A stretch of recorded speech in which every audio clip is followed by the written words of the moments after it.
ka kripto ir sūds. Tāpēc, ka bitkoins bija 125,000, tagad bitkoins ir pēdējo reizi, cik mēs skatījāmies, 63. Kāpēc mēs vispār taisam šādu konferenci? Tie ir visbiežāk saņemtie jautājumi pēdējās nedēļas laikā. Unblock konferences, kas notiks aprīļa sākumā Rīgā. 1.2. aprīlis. 1.2. aprīlis Hanzas peronā. Visi runā par AI, bet kas notiek vispār ar kripto un blokķēdēm 26. gadā? Domāju, ka kripto cilvēki varbūt man pārmetīs, ja viņš šo dzirdēs. Bet... Daļa no tavas ikdienas arī ir blokķēdes attīstības asociācija Latvijā. Kādēļ vajadzētu Latvijā reģistrēties kripto uzņēmumiem? Nevajag aizmirst 5 gadus būvēt produktus tieši priekš kripto industrijas, dažādas trading platformas. Tev visas notifikācijas, visas skaņu signāli telefonā, datorā ir atslēgti. Yes. Tas ir dēļ šī iemesla? Yes. Vai tu vari iedot tā top 3, kas būtu obligāti no konferences jādzird? Kas tā par kafiju? Tā ir Rīgas Kaulas kafija. Jūsu kafija. Nice. Arī ir tā.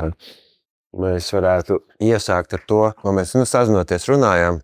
Tu varētu pastāstīt par tiem saviem pirmsākumiem, bet sākumā vispār, es domāju, kā tu sevi definē šajā, dzīves brīdī. Tu esi pie tā, ko tu dari. Tev LinkedInā rakstīts, ka tu esi superkonektors. Jā. Bet tu arī pats esi kodējis, un tagad arī kodēšana, viss ar AI, viss mainās. Kā tu vispār sevi uztver šodienā? Es biju brokastīs ar vienu no saviem labākajiem draugiem, kurš sauc Jānis, šorīt no rīta. Un Jānis man nosauca kādus gadus 6 atpakaļ par līmi, kad es esmu tas cilvēks, kurš tajā brīdī, kad kaut ko vajag salīmēt, tad es vienmēr ierodos nevis ar to PVA līmi, bet ar to superlīmi un izdaru tā, lai lietas strādā. Bet pēdējā laikā es tādu nedaudz vairāk par tādu operatoru pārvērties, kad, principā, ja tev ir kaut kas nepieciešams, paņemsim tajā pašā konferences kontekstā, izdarīt tā, lai visi digitālai produkti strādā, lai visi procesi strādā, lai viss tiek automatizēts pēc iespējas vairāk, kas nepieciešams, lai katrs saņem savu e-pastu, lai katrs zina savu stage time. Tā kā es teiktu līme plus operators. Okay. Par tu pieminēji konferenci, par to mēs vēl parunāsim. Tā ir Unblock konference, kas notiks aprīļa sākumā Rīgā. Par to mēs parunāsim nedaudz vēlāk, bet bez konferences. Kas ir vēl tās lietas, ko tu dari, kas aizpild tavu ikdienu? Šobrīd droši vien visvairāk būtu arī konference. Varbūt var nedaudz patīt atpakaļ, kā es vispār nonācu līdz tam, ko es daru. Laikam bija kaut kādi 6 gadi, kad pirmo reizi. Tev bija 6 gadi? Man bija 6 gadi, jā, kad es pirmo reizi nokļuvu pie OPI, kurš bija informātikas un matemātikas skolotājs datortelpā, un apsēdos pie datora, un jau 7 gadu vecumā man šķiet, es pirmo reizi varēju neiet uz skolu, jo es biju aizsēdējies tik daudz pie datora, ka man sāpēja acis, un man bija jāņem nedēļa brīva. Tā kā jā, tur tas viss arī sākās, un pagriežot vēl nedaudz tālāk, man kādu 15 gadu vecumā likās, ka es būšu baigies programmētājs, ka es striktīgi programmēšu un taisīšu produktus, bet diezgan ātri sapratu, ka tas īsti laikam nav tas, ko es gribu darīt, un tad es nonācu līdz tādai interesantai profesijai, kas sauc par product owner, un sāku līmēt, kā pieminam līmi, sāku līmēt kopā programmētājs un dažādas tehniskas cilvēkus, lai no tā rastos kaut kādi produkti. Digitāli produkti, exactly. Un principā, jā, vēl joprojām nodarbojos tieši ar to pašu līmēt produktus, bet tagad ir vairāk cilvēkus nekā produkts pēdējā laikā. Pastāst, ko nozīmē tas product owner, kas ir tā pozīcija organizācijā? Primāri tas ir vienmēr tehnoloģija startup, vai ne? Primāri tie ir tehnoloģija startup, bet tas mans ceļš laikam sākās, sākās tieši Air Balticā, kur Air Balticā tas bija diezgan izteikti, kad ir kādi stakeholderi, kā piemēram VP level cilvēki, kuriem ir nepieciešams atrisināt kādu biznesa problēmu. Un tad es no viņiem uzņemu šo biznesa problēmu, saprotu, kā mēs to ar tehniskiem resursiem varam pilnveidot. Un tad izdomāju pirmām kārtām to produktu, un tad sadarbojoties ar programmētājiem, tas produkts top, un tad risina kādu problēmu. Nosaukšu diezgan vienkāršu piemēru. Mums bija tāds partneris kā, piemēram, Topocentrs un arī Narvesen. Varbūt kāds atcerās, bija tādas kratāmās kampaņas Pins aplikācijā, kur tu varēji nokļūt Pins äpu, pakratīt viņu, un tur izkrīt ārā, tur, teiksim, vai nu Narvisena saldējums, vai ar Baltiku ceļojums. Tur bija diezgan plašs tas balvu range. Un tad, attiecīgi, partnerim bija nepieciešams. Un jā, mēs viņu uztaisam, un tad, attiecīgi, atvieglojam gan ar Baltikam dzīvi, gan partneriem dzīvi. Bet no tā, ka tu strādāji ar Baltiku, tagad tu pašā pats veido savus visādus projektus un iesaisties.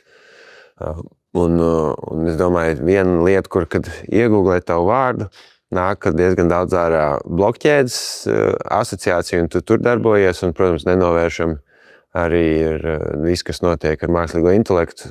Tur bez tā es pieļauju, ka nevar tādā visā darīt. Es domāju, līdz ar to tās divas tēmas, par ko gribētu parunāt šodien, un kas noved arī pie tā, tavu fokus šobrīd, kas ir Unblock konference. Varbūt tu vari iedot tādu vispār, State of Crypto 2026. Gada 1. ceturkšņa beigās, kad, liekas, visi runā par AI, bet kas notiek vispār ar kripto un blokķēdēm 26. gadā? Kripto ir sūds šobrīd. Ja mēs tā konkrēti runājam, vienkārši cilvēku valodā tiem, kas netur nekādas kripto aktīvas, ap doto brīdi kripto ir sūds, tāpēc, ka bitcoins bija 125,000, tagad bitcoins ir pēdējo reizi, cik mēs skatījāmies, 63. Kripto ir sūds, nekas nenotiek, kāpēc mēs vispār taisam šādu konferenci. Tie ir visbiežāk saņemtie jautājumi pēdējās nedēļas laikā. Realitātē, kur mēs esam nokļuvuši no tā, ka ir bitcoins, ir tīrījums un vēl tur kaut kādi žetoni vai monētas.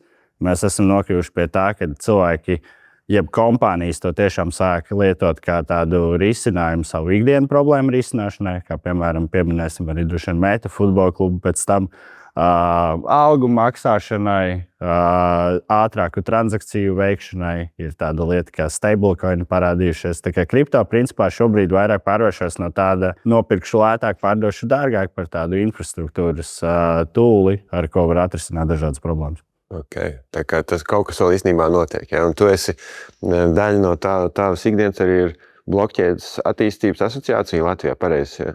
Yes, mēs pirms 3,5 gadiem precīzi restartējām blokķēdes attīstības asociāciju, tāpēc, ka viens regulējums Eiropā ienāca, kad kripto aktīvu kompānijas vairs nav Wild West, kad nevar jebkurš tur dibināt kompāniju un vākt no cilvēkiem naudu, kā tas ir noticis. Principā, jebkuros laikos ir bijuši kādi spicāki cilvēki, kuri ir izdomājuši veidu, kā diezgan ātri savākt naudu no citiem cilvēkiem, un tad šo naudu lielāko daļu reizes tie investori, cilvēki pazaudē. Tagad no tā Wild West mēs esam nonākuši pie tā, ka katrai kompānijai, kas vēlas turēt lietotāja, jeb klienta aktīvus, jeb līdzekļus, ir nepieciešama licence. Šī licence ir Eiropas Savienības līmenī, un mums kā Latvijai, un mums kā kripto kompānijām, kas pārstāv Latviju, ienāca prātā ideja, ka mums vajadzētu šīs kompānijas pierunāt, lai viņas reģistrējās šeit, lai viņas dibina Latvijā, jo dabūjot šo licenci Latvijā, tu vari strādāt visā Eiropā. Un mums kā mazai valstī nav baigi tādu lielu iespēju, kā mēs varētu izsisties. Mēs nevaram uztaisīt nākošo Volkswagen vai to pašu IKEA ražotni. Tas ir pirmkārt, tas prasa ļoti daudz cilvēku resursu, kur mums vienkārši nav. Mēs esam maza valsts, mums ir 1,5 miljoni iedzīvotāji. Bet mēs varam izsties ar šādām digitālām lietām. Tas ir ceļš un arī mērķis, kāpēc mēs atdzīvinājām šo asociāciju, lai viņa palīdz strādāt ar politiskajiem spēkiem, ar dažādām organizācijām, kā Latvijas Banka un Valsts ieņēmuma dienests, un pievilināt šīs kompānijas Latvijā. Kādēļ vajadzētu Latvijā reģistrēties kripto uzņēmumiem? Tu gribi dzirdēt, no kuras puses, no uzņēmuma puses vai no Latvijas? No tavas puses. No manas puses liekas, ka minēju jau, ka nav baigi daudz iespēju valstī izsisties. Tieši kaut kādā super eksporta ziņā, un kripto uzņēmumi ir viens no veidiem, kā to var darīt. Mums ir viens ļoti labs piemērs kā Gravity Team, kur arī mums ir lieldraugi konferencē un arī asociācijā. Un viņi ir super pierādījuši, ka 60 cilvēku komanda var griezt, apgrozīt 2% no pasaules kripto spot trading volume, kas ir miljoni dienā, 10 miljoni dienā. Tā kā Latvija var un Latvija spēja, bet kāpēc citām kompānijām to vajadzētu darīt? Un kāpēc Dāvim liekas, ka to vajadzētu darīt? Latvijā ir diezgan ērta uzņēmējdarbības vide. Realitātē, ja mēs paskatāmies, ja tu vēlies kaut ko sakārtot, teiksim, tajā pašā Vācijā, tur būs ļoti daudz lielāks birokrātiskais aparāts. Latvijā būsim reāli pēdējos gados, varbūt, ja kāds nav vēl saskāries ar to, tas viss ir ļoti digitalizēts un atvieglots. Un, ja kāds vēlas sākt biznesu, to var principā izdarīt nepievienu neejot. Var saņemt dažādas valsts atbalsts, kā piemēram LIA atbalsts dažādām digitalizācijas jomām. Noteikti arī esat saskārušies šeit. Bet tieši kripto tādā nišā, kādēļ nereģistrēt kripto uzņēmumu tur, nezinu, Igaunijā vai visās, kas liekas tāds, uz pirmo tehnoloģiski drusku uz priekšu vairāk valsts? Igaunija rīktīgi rulē, man šķiet, ar digital identity. Un viņiem ļoti labi sanāca tas projekts, ka viņiem varēja kompānijas reģistrēt, attālināt, iegūt Igaunijas citizenship. Pilsonība tā laikam nav, nedaudz savādāk uzturēšanās atļauja un reģistrēt kompānijas Igaunijā. Tas viņiem rīktīgi rulēja. Ja mēs paņemsim Baltijas valstu griezumā, Lietuva izdarīja savējo tādu uzvaras gājienu ar Electronic Money Institution licencēm. Viņi izsniedz ap 700, ja es nemaldos, pēdējā reize bija Lietuvas bankas pasākumā, dzirdēju tādu skaitli. Izsniedz tās licences, bet viņas izsniedz pa labi, pa kreisi. Tā kā principā jebkuram, kas nāca, jebkurš varēja dabūt šo te licenci, un pēc tam tur baigi neviens viņus arī neuzraudzīja, un tagad viņiem ir tā problēma, ka viņiem tas tirgus nedaudz jāiztīra. Tā kā principā viņi ievazāja tādas diezgan samērā liels tādas problēmas, ar kurām viņiem ir jātiek galā. Un tad tas ir, var iespraukties ar šo te kripto micro licensing un izdarīt un mācīties no abu pārējo Baltijas valstu kļūdām un neizsniegt licences jebkuram, katram, kas nāk, jo nāk arī diezgan lielas kompānijas, kurām potenciāli vajadzētu vispār neskatīties uz neko, ko viņi dara, un uzreiz dot to licenci, bet Latvijas banka tiešām piestrādā pie tā, lai tās licences tiek izsniegtas godprātīgi un tiešām kompānijām, kuras pēc tam nestaisīs problēmas mūsu valstī. Bet tā licences jau ir izsniegtas, cik viņas ir? Šobrīd ir divas. Divi uzņēmumi Latvijā. Divi uzņēmumi, jā, viens no tiem ir Latvijas uzņēmums Nextpay, jeb Nextdesk, kur ir tāds biznesmenis Latvijā zināms Viesturs Tamušs. Viņš pārdeva Eko Baltija vide un pa visu naudu, kas bija profitā, viņš nopirka Bitcoin un saprata, ka Bitcoins is the way to go un uztaisīja arī kompāniju, kas nodarbojas ar maksājumu apstrādi. Un otrā ir Blockben. Tā ir Slovāka kompānija. Es ceru, ka es nemaldos. Slovāka kompānija, kur arī saprata, ka viņu valstī šis mikroregulējums vēl nav izstrādāts un ka daudz ērtāk ir iegūt licenci. Bet tas Gravity Team viņi nav? Viņiem nevajag licenci, viņi strādā tikai ar savu naudu. Principā, ja tu vēl joprojām strādā tikai ar savu naudu vai nedod klientam iespēju investēt kādā savā produktā, tad šī licence nav nepieciešama. Bet tu teici tā licence MiCA, Money in Crypto Assets. Okay. Viņa ir visās valstīs vienāda vai viņa ir mums atšķirās ar kaut ko? Vai kā izvērtēt, kura licenci un kurā valstī nobāzēties? Principā ir Eiropas centrālā banka ir izdevusi tos normatīvus, uz kuriem ir jābalstās, kā šīs kompānijas izvērtēt, kam viņām ir jāatbilst un tā tālāk.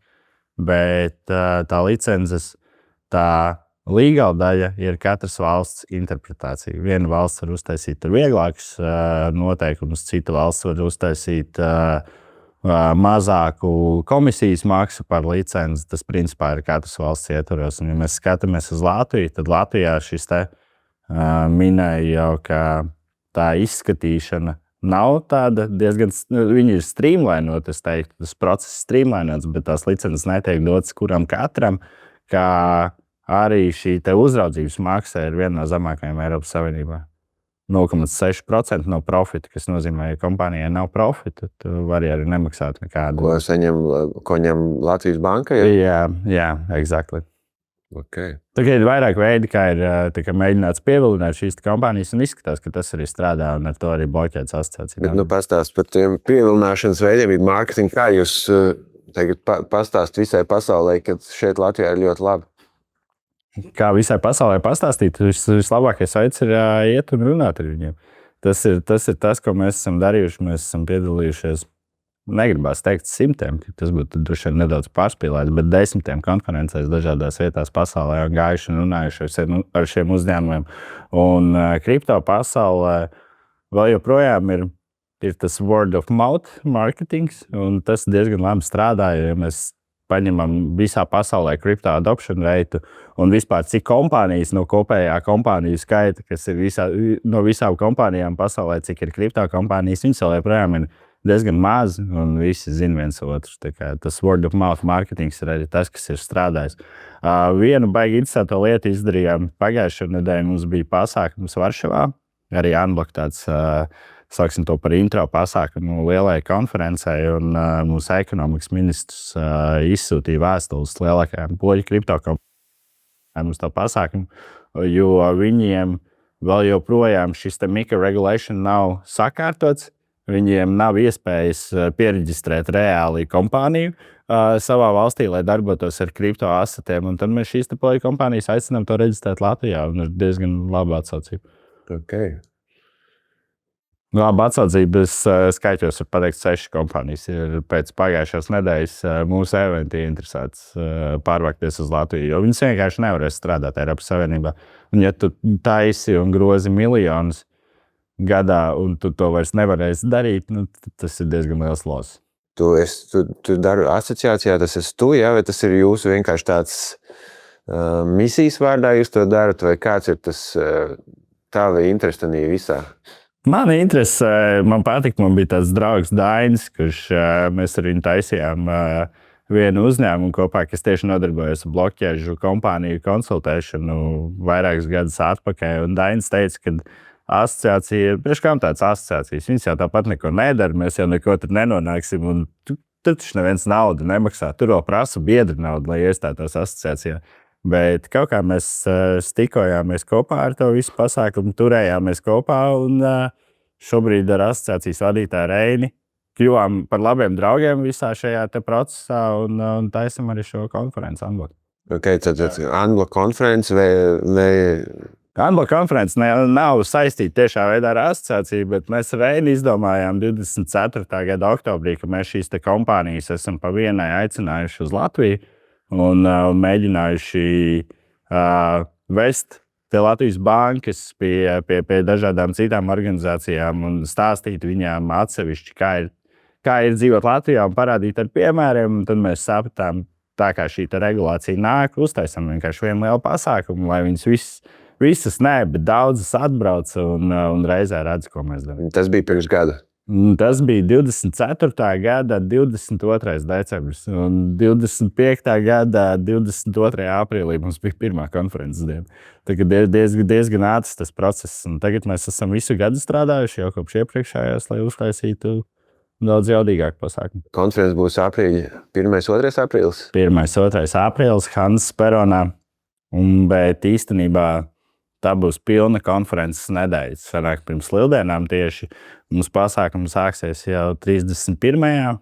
martā, tad būs 1. aprīlī pirmā konferences diena ar arī dažādiem interesantiem eventiem. Mēs te tikko vēl cīnījāmies ar Meta futbola kluba krekliģiem. Ar tavu palīdzību. Paldies tev, Miķeli, tāpēc, ka arī ar viņiem kopā būs pasākums, un tad būs 1. 2. aprīlis tās galvenās dienas, un arī 3. aprīlī arī ir visādi pasākumi paredzēti. Viens tāds jautājums, kāds sakars blokķēdē ar futbolu? Man patīk šī valsts, tāpēc, ka dienas beigās mēs gandrīz visi viens otru pazīstam. Kaut kādā veidā mēs nonākam pie diezgan interesantām jaunām draudzībām, un tas ir arī veids, kā mēs iepazināmies ar Ģirtu no Metas, ar kuru tu, cik es sapratu, strādāja jau aptuveni 20 gadus kopā, jo jūs viņiem pirmā logo izstrādājāt, ne? Jā. Un mēs Ģirtam stāstījām, ka pagājušajā gadā tas bija pirms pirmā konferences izlaiduma stāstījām, ka mēs gribam kaut ko tādu darīt. Un Ģirtam bija savā klasiskajā profesionālajā skepticismā. Jūs jau kaut ko tur esat izdomājuši, šitais tur nevajadzētu strādāt. Mēs tur vairākas reizes ar viņu draudzējāmies, un tad viņš saprata, ka īstenībā tas kripto un blockchains, un viņi arī kļuva par partneriem mums pagājušā gada Unblockā, un arī šogad būs. Un viņš saprata, ka tas kripto un blockchains īstenībā ir kaut kas tāds, kas var arī palīdzēt viņam. Ir, piemēram, spēlētāji, kuriem nav Latvijas pilsonības. Viņiem šeit ir uzturēšanās atļauja, tāpēc, ka viņi ir futbola klubā biedri un oficiāli tur strādā un spēlē, bet varbūt kaut kādu iemeslu dēļ viņiem nav iespējams atrast bankas kontu. Tas nozīmē, ka viņi var šos algas maksājumus saņemt kriptā. Minēju, kripto vairs nav Wild West. Kripto ir jau kaut kas tāds, kas tiek regulēts, tāpēc arī ir šis micro-regulation. Par kripto arī ir jāmaksā nodokļi. Tieši tāpat kā par jebkuru darbinieku, tu vari to vienkāršā veidā izdarīt, nedaudz sarežģītākā veidā, bet samaksāt nodokļus ieņēmuma dienestā mēneša beigās. Tas ir veids, kā viņi var uzlabot savu dzīvi un atvieglot savu dzīvi. Un tas ir tikai par maksāšanu. Ir jau vēl daudz dažādu citu virzienu, kā piemēram blockchain ticketing, ka tu vari izšot tikets, kas ir Ticketmaster, viena no lielākajām platformām pasaulē, kur tirgo biļetes. Viņiem ir šausmīgi liels scam rates, kas nozīmē, ka cilvēki šīs biļetes pirmkārt nopērk, viņas pārdod tālāk, bet pārdod nevis vienam cilvēkam, bet pārdod 10 cilvēkiem, tad 10 cilvēki stāv pie ieejas koncertā un, protams, tiek iekšā tikai tas, kurš ir pirmais ar to biļeti atnācis. Bet blockchain šo te visu novērš, tāpēc, ka tu šo te biļeti vari autorizēt un verificēt ar dažādām metodēm. Es domāju, ka mēs tur neiesim detaļās iekšā, bet uztaisīt to tā, ka tiešām katra tā tu viņu nevar arī izsalot tālāk. Okay. Atgriežoties pie konferences, vai tas ir tāds dziļš industrijas pasākums, vai tur arī es no malas varu iet un ir interesanti, vai iedod varbūt tādu profilu? Kas ir, ko nozīmē blockchain konferences? Tas, ko mēs mēģinām darīt, un izdarījām arī pagājušā gadu, un darīsim šogad, mēs to pasākumu, mēs saprotam, ka visiem nevajag zināt super dziļi tehniskās lietas, un tas pat nav nepieciešams, tāpēc mēs to visu mēģinām sadalīt tādās divos lielos blokos. Viens ir bloks priekš cilvēkiem, kas grib saprast vairāk un grib uzzināt, kā tas strādā, kā tas darbojas un ko ar to varētu izdarīt. Un tad otrs bloks jau ir tiešām tas, kā tu minēji, tas dziļais pasākums, kur ir riktīgi deeply par tehnoloģiju, par dažādiem jauniem trendiem un, protams, par B2B. Un šo te pirmo dienu, tas ir 1. aprīlis šogad, mēs jebkurš, kurš vēlas, var apmeklēt par velti. Mēs neprasām nekādu naudu par biļetēm, tikai jāpiereģistrējas. Gan jau, kad ap to laiku, kad šī epizode iznāks, varēsim arī ielikt kaut kādu linku, kur to varēs izdarīt. Bet jā, 2 lielie bloki, izglītojošais bloks un bloks. Un tam cilvēkam tu minēji, jā, kam tā konference ir paredzēta, es pat teiktu, jebkuram, kurš vēlas kaut ko vairāk uzzināt.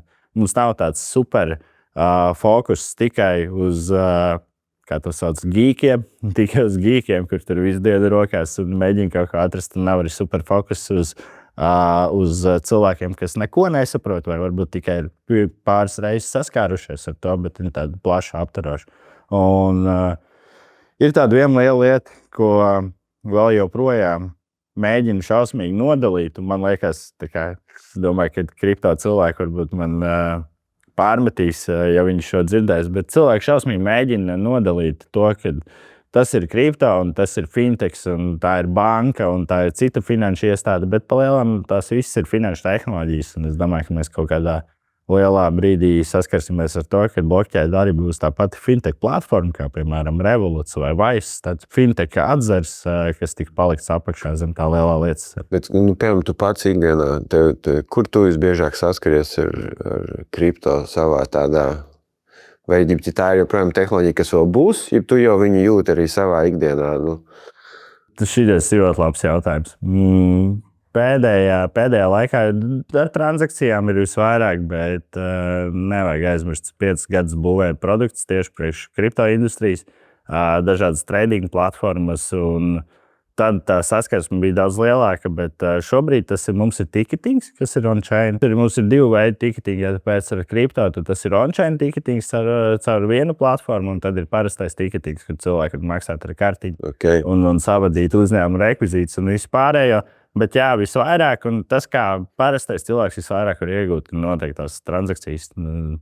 Droši vien tu Olmei kaut kur citā Latvijas mazpilsētā neskaitīt naudu tur kripto, jo tas doesn't make sense, bet, piemēram, kādam čomam Amerikā, ja jums abiem diviem vienam ir Swedbank, otram ir kādu banku, kas ir Amerikā, daudz vieglāk to ir izdarīt ar kripto. Pastāsti, vai tagad viss šis AI vilnis kaut kādā veidā ietekmē arī kripto, un arī tās ir pasaules, kas dzīvo paralēli un nestiekās? Man patika tajā brīdī, kad GPT, tas jau bija 22. gada decembris sākums, izlaida to pirmo savējo čāta interfeisu, tad tie visi kripto influenceri, kas bija LinkedInā, pārvērtās par AI influenceriem. It happened like overnight. Vēl joprojām, kā ir tie cilvēki, kas rano kaut kādiem trendiem. Ir cilvēki, kas to pašu kripto izmanto savā ikdienā, tur gadus 10 un turpina to darīt. Ok, atnāc AI, nice. Ko mēs varam ar AI izdarīt? Es zinu, tu daudz strādā ar AI. Liela influence no tevis ir bijusi pēdējos 2 mēnešos tieši AI virzienā, bet, man liekas, mums visas tās tehnoloģijas, kā normāli saprotošiem cilvēkiem, ir jāuztver par kaut kādu papildinājumu savā ikdienā. Ok, atnāc AI, ko mēs tagad darām, labi, var kaut kādas tekstus ātrāk uzrakstīt, forši, varam uzģenerēt kaut kādu bildīti, ok, bildīti izstāst smieklīgi, wow, paiet pāris mēneši, mēs jau tā bildīti varam tādu realistiskāku uztaisīt. Man patīk tas piemērs, ko tu teici par tām kokmīšu pudelītēm šodien ielaikoja tieši. Tā kā, man liekas, to jāuzskata par papildinājumu, tā ranot uz tiem trendiem, un vai tas tā kā nomāc kripto. Kaut kādā ziņā gan jau, ka jā, tas ir pavisam māc tos vairāk, kuri mēģina skrietiem trendiem, līdz, es nezinu, varbūt iznāks vēl kaut kas jauns starp tuvāko gadu laikā, atkal pirmkārtām tie influenceri pārkonvertēsies uz to jauno trendu, un tad visa pasaule pievērsīs uzmanību tam jaunajam trendam, bet tie pārējie divi nekur neizpaliks. Bet, domāju, tīri tehnoloģiski tas viss, kad, nezinu, kodēšana mainās, un tu vari to jau daudz vienkāršāk darīt ar visiem AI rīkiem, vai tas arī kaut kādā. Es vispār man melna bilde, bet vai tas tā kā arī to blokķēdi, tu vari beigās arī tur kodēt, ja tas ir viņas tā kā 2 celpas, kuras blokķēdi, un tur neviens ar cloud code neies, un tur neko. Ir tāds termins, es neesmu tik ļoti viņā iedziļinājies, bet ir tāds termins quantum computing, un tur blokķēdi ar AI ir tā kā super cieši saistīti.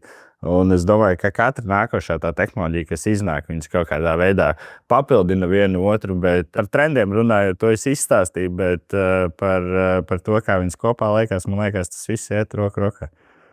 Katra tā lieta ir ātrāk, man patīk tas kādreiz 50, 60 gadus apakaļ, lai varētu sazvanīties, tur bija tāds milzīgs zvanu centrāls, un tad bija jāpārsprauž tie vadi, lai varētu sakonektēt cilvēku. Un pēc tam, lai mēs nofotografētu kaut ko un piezvanītu, mums kabatā bija 2 ierīces. Mums bija fotoaparāts, tur spoguļu kameras bija, atceries, iznāca tās mazās. Un tad bija Nokia 3310 otrā kabatā. Tagad tas viss jau ir vienā. Man liekas, ka tas tehnoloģijas vienkārši mums palīdz lietas darīt ātrāk, vienkāršāk un optimizēt viņas. Bet tavā pašam ikdienā, ko no visiem tiem rīkiem tu visvairāk izmanto? Es tik crazy. Pēdējie pāris mēneši ir bijuši crazy. Es switchojos un pārswitchojies vairākas reizes no viena uz otru. Un nonācis pie tā, ko tu man parādīji, man liekas, jau kaut kādu laiku atpakaļ. Vai kurš bija Roberts, neatceros, mūsu draugs. Klaudija, tagad pēdējais mans top trendā ir Klaudija, bet arī tur es sapratu, ka tu nevari viņu izmantot vienu, tāpēc, ka tu jau tādu hito to request limitu. Un tad varbūt kaut ko jāsagatavo ar to pašu GPT vai Gemini, un tad jāvēršas apakaļ pie Klaudija, lai viņš izdara to gala rezultātu.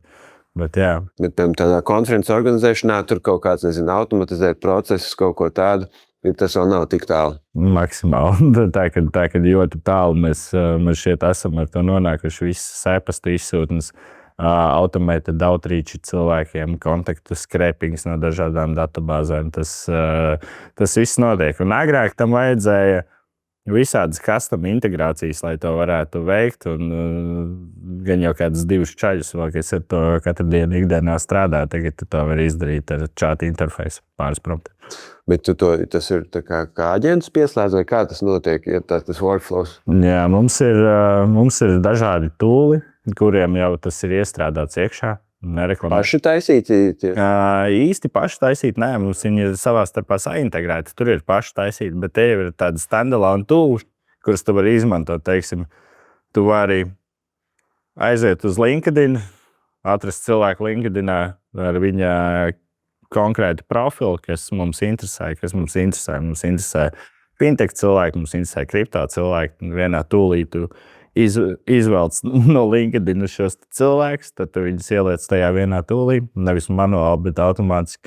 Tad viņi caur to tūli ar tiem cilvēkiem sakonektē, aizsūta viņiem message, kas varbūt pirms pāris gadiem vēl vispār nebija iespējams. Tagad jau tas liekas super easy, bet tajam uz nākošo soli, tad tas cilvēks atbild, neatbild, tad tu viņu vari sakonektēt ar e-pasta servisu tūli, aizsūtīt viņam vēl e-pastu, un ja vēl tur nekas nenotiek, tad tu viņam arī parādīt kaut kādu reklāmu jau kaut kādā sociālajā tīklā, kā piemēram Meta.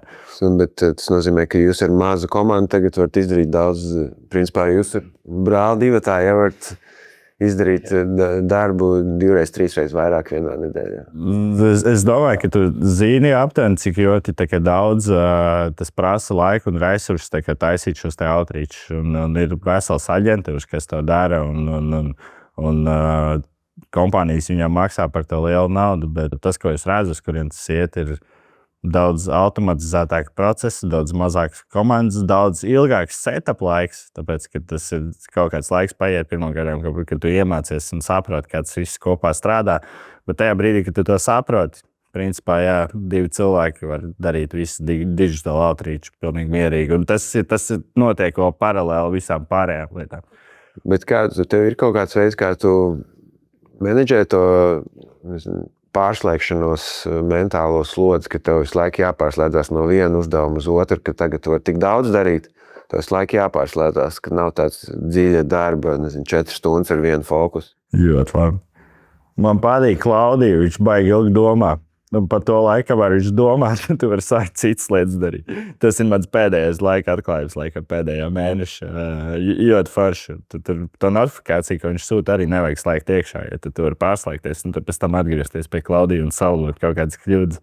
Bet, principā, ikdienā ir tā, manā ikdienā, un katram cilvēkam tā ikdiena ir pavisam savādāk. Manā ikdienā katru dienu no 8 rītā līdz 6 vakarā ir tā kā pilnīgi visu laiku jāpārslēdzās no vienas lietas uz otru un nav to dziļo darbu un dziļo domu, bet no 6 vakarā līdz 10 vai arī brīvdienas ir diezgan foršs laiks, brīvdienās var pastrādāt kārtībā. Brīvdienās var tiešām paņemt to mentālu fokusu un tiešām izkost kaut kādas lietas no sākuma līdz beigām. Bet tu teici, ka, pirms mēs vēl ieslēdzam kameras, tev visas notifikācijas, visas skaņu signāli telefonā, datorā arī atslēgt. Yes. Tas ir dēļ šī iemesla? Yes, jo savādāk nevarētu, man liekas, nekām vispār nofokusēties. Un es negribu, lai izklausās, ka es esmu super vispieprasītākais vai aizņemtākais cilvēks, bet darot tādu lietu, kā, piemēram, strādājot ar klientiem, pieminēju operators un līme, strādājot ar klientiem, menedžējot vairākus procesus un atbildot visai komandai uz jautājumiem, tu vienkārši, ja tev notifikācijas ir ieslēgts, neko dienas beigās nebūs izdarīt. Bet, kāds tādā tik dinamiskā ritmā, kāds ir tavs tas dienas ritms, tu pats viņu no rīta saplāno, vai kāds ir kā tu pieeji savai struktūrai? Ir, man liekas, te lielie bloki, ja ir skaidri jau svētdienā. Jo svētdienā tiek sākta gatavošanās nākošajai nedēļai. Svētdienā tu saplāno tas lielos blokus un ir kaut kādi lielie eventi, kā piemēram tikšanās, kas ir on-site vai jāsatiek Miķels, lai mēs kaut ko varam iefilmēt. Un tad paralēli tām reizēm, kad neviens nav jāsatiek, tad ir datordarbi. Un tie datordarbi arī tiek pavadīti mūsu brīnišķīgajā birojā. Vai tu vari iedot tādu top 3, kas būtu obligāti no konferences jādzird un jāaiziet un jāpamēģina, jānoklausās? Jā, mums būs Monster Energy, varēs matus nogriezt pie viņiem, kas man, protams, ir ļoti aktuāli. Tur dalās, man liekas, tādi baigi dažādās tajās audiencēs. Ko tu man ieteikti? Ja priekš tevis, tad noteikti jāatnāk uz to introdēju. Būs arī visādi inčīgi workshop, un, man liekas, tev jāparunā ar to Diego. Diego ir tas džeks, ko es teicu, tas branding džeks. Tev es neteicu, to es teicu iepriekšējā mītiņā, bet Diego Borgo, viņš strādājas ar visādiem brandiem tieši palīdzot viņiem ieviest Web3 risinājumus, tur visādiem Dioriem un Porsche un vēl visādām lielām kompānijām. Un viņam būs branding workshops, kas varētu būt diezgan... Jā, pirmajā dienā. Pirmajā dienā, jā, Hans Peronā. Būs branding workshop, tad mums plānojās tāda sesija What the fuck is crypto? kas varētu būt interesanti arī. Jo kripto nav viena pareiza atbilde. Kripto, ja tu esi developers, tev kripto ir viens, ja tu esi traders, tev kripto ir kaut kas pavisam cits. Tā kā mums būs tāds what the fuck is kripto, un tas introdēja pēc tam pārējais, kas visu stage būs, tas arī tev varētu būt diezgan interesanti. Ļoti labi, man viens ir tas Diego, tu teici, jā. Jā, Diego Borgo. Es tev atsūtīšu, pēc tam varēs iet kaut labs džeks. Mēs viņu visādās vietās pasaulē esam satikuši. Viņam ir, man patīk, tas tev tēma ir tas personal branding. Viņš vienmēr ir vienā rozā cepurītē. Droši vien viņam tas cepurīts ir daudz, bet viņš ir vienā rozā cepurītē un mūsu mājaslapā pat. Arī viņam ir skatīts. Jā, viņš ir vienīgais, kuram ir kaut kāda krāsa. Jā, jau tas bija viņa tāds lūgums, lai mēs atstājam viņu to rozā cepurītē. Tas ir daļa no branding. Jā, viņš māk branding. Es ticu, ka tev varētu būt kopīga valoda.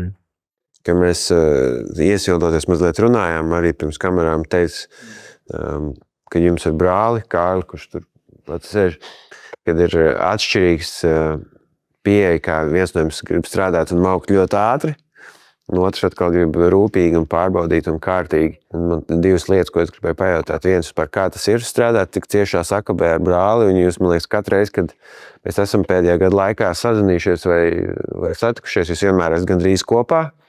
Un kā tas ir strādāt tādā tandēmā. Bet otrs arī vispār par komandas, kā izveidot tādu efektīvu komandu. Teikt arī, ka jūs konferencē esat supermaz komanda, kas izdara ļoti lielu darbu un pat nestrādājot pilnā laikā. Kā efektivizēt tos procesus un kā to komandu sastiet kopā tā, lai katrs zina, kas viņam jādara, nepārklājās, bet arī nepaliek kaut kādu tukšumu. Pirmais jautājums bija par brāli. Es pat nezinu, kā viņš man patieši katru dienu, jo man tikai gribas laika super ātri skriet un varbūt kaut kādas lietas nepārdomāt, bet jā, viņš ir tas ēnkurs, kurš mēģina visu laiku pateikt, hei, mēs, man liekas, neesam šitam gatavi, mums jau šito vajadzētu padomāt, un ja mēs neizdarīsim pēc 5 minūtēm vai pēc 5 stundām, tas neko dzīvē mums baigi nemainīs. Tas laikam tas atšķirīgais ir, kas tiešām palīdz varbūt nepieņem pārsteidzīgus lēmumus, un tajā pašā laikā arī, ja kaut kas nedaudz buksē, tad var es tas, kurš paspēž un paskubina, kad varbūt mums vajadzētu ātrāk skriet uz priekšu. Bet jā, tas ir, man liekas, atšķirīgiem cilvēkiem ir foršāk strādāt kopā. Es ticu, tu to esi noteikti ievērojis savā dzīvē. Kā jums ir ar partneri aģentūrā? Mēs savā laikā ļoti daudz, man liekas, izstrīdējušies, un tad, kad nonāc pie tā, kad izdzīvo tam cauri, tad atkal, man liekas, tā pleca sajūta ir labākais, kas vispār ir. Jā, es tev piekrītu. Noteikti ir jābūt kopīgai vīzijai. Ja vīzija ir kopīga, tad varbūt arī atšķirīgi cilvēki. Ja vīzija nav kopīga, tad gan baigi sūdīt. Jā, mums visiem ir kaut kādi vēl side projekti. Bloķētas asociācija Reinim, tur Kārlim ir vairāk marketinga projekti, man tur ir vairāk digitālajie projekti. Un, protams, mūsu tajā dinamiskajā ikdienā uzrodās kaut kas katru dienu, kaut kas jauns, ko mēs neesam gaidījuši, kā, piemēram, Mets Krekliņš jāuztais un jāuzrakst Dāvidi, tur uztais smuki. Tas bija ļoti labs. Bet jā, no tā neizvarīties, bet tiešām tā kā saplānot un saprast tos lielos soļus un tad mēģināt viņus aplīmēt un salipināt ar tām actual darbībām. Cool, man liekas ļoti labi. Paldies, ka klausījies, un ja šīs tēmas tev ir vērtīgas un interesantas, tad droši var arī pierakstīties Asketika podcasts YouTube, Spotify un Apple podcasts platformās. Tu droši vari arī mums rakstīt uz hello@asketika.com un kopā veidosim spēcīgus zīmolus.